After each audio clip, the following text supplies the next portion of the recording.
ജീവനെടുക്കുന്ന ജ്വരത്തിന് കാരണമാകുന്ന അമീബ അന്തരീക്ഷത്തിലുമുണ്ടെന്നാണ് പുതിയ വിവരങ്ങൾ.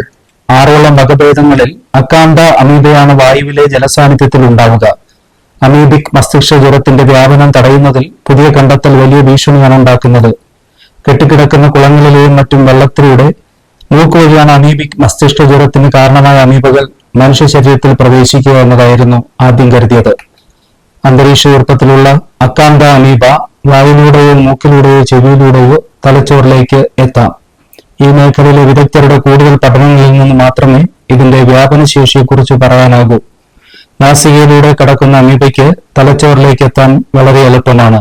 വായുവിലൂടെ കുടിക്കുന്ന ജലത്തിൽ നിന്ന് അമീബിക് മസ്തിഷ്ക ജ്വരം പിടിക്കാനുള്ള സാധ്യത കുറവാണെങ്കിലും ആ രീതിയിലുള്ള അപകടത്തെയും ഇപ്പോൾ പഠന വിധേയമാക്കുകയാണ്. ഡേഞ്ചറസ് ആയിട്ടുള്ള അമീബയുടെ സാന്നിധ്യം ടാപ്പ് വെള്ളങ്ങളിലും ഉണ്ടെന്ന് മീഡിയയ്ക്ക് നൽകിയ അഭിമുഖത്തിൽ ആരോഗ്യ വിദഗ്ധർ സൂചിപ്പിക്കുന്നു.